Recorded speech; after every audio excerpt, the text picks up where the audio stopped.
মদের দাম বাড়ানো হয়, যেই বাজেটে সিগারেটের দাম বাড়ানো হয় সেই বাজেটও বিরোধী দলের পছন্দ নয়। তাহলে এবার বিরোধী দলের উদ্দেশ্য বুঝতে পেরেছেন, লক্ষ্য বুঝতে পেরেছেন।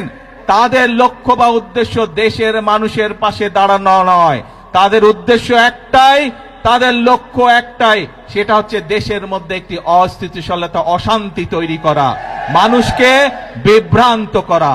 আমরা যেমন মানুষের নিত্য প্রয়োজনীয় জিনিসের ওষুধ, বিভিন্ন চিকিৎসার বিষয়ের ট্যাক্স কমিয়ে দিয়েছি যাতে সেগুলোর দাম কমে যায়, যাতে মানুষ স্বস্তিতে থাকতে পারে।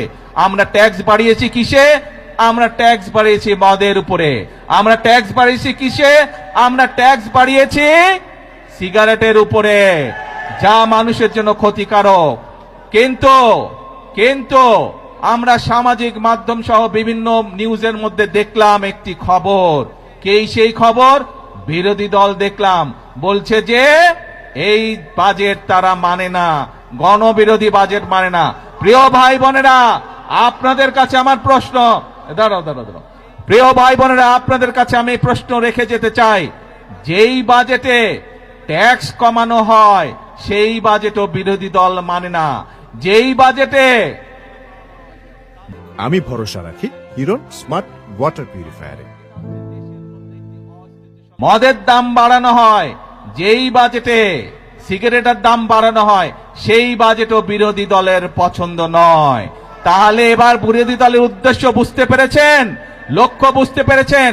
তাদের লক্ষ্য বা উদ্দেশ্য দেশের মানুষের পাশে দাঁড়ানো নয়, তাদের উদ্দেশ্য একটাই, তাদের লক্ষ্য একটাই, সেটা হচ্ছে দেশের মধ্যে একটি অস্থিতিশীলতা, অশান্তি তৈরি করা, মানুষকে বিভ্রান্ত করা। তারা দাবি তুলেছে কেন আমরা সিগারেটের উপরে ট্যাক্স বাড়ালাম, এই তাদের দুঃখ, তাদের কষ্ট। কেন বর্তমান সরকার ৬০টি নিত্য প্রয়োজনীয় দ্রব্যমূল্যের ট্যাক্স কমে দিল, এই হচ্ছে তাদের দুঃখ। তাহলে কি এরা জনগণের বন্ধু হলো? জনগণের বন্ধু তারা হলো না। প্রিয় ভাই বোনেরা, আজ সময় এসেছে কারা জনগণের বন্ধু এবং কারা জনগণের বন্ধু নয়, এইটি সঠিকভাবে নির্ণয় করতে হবে।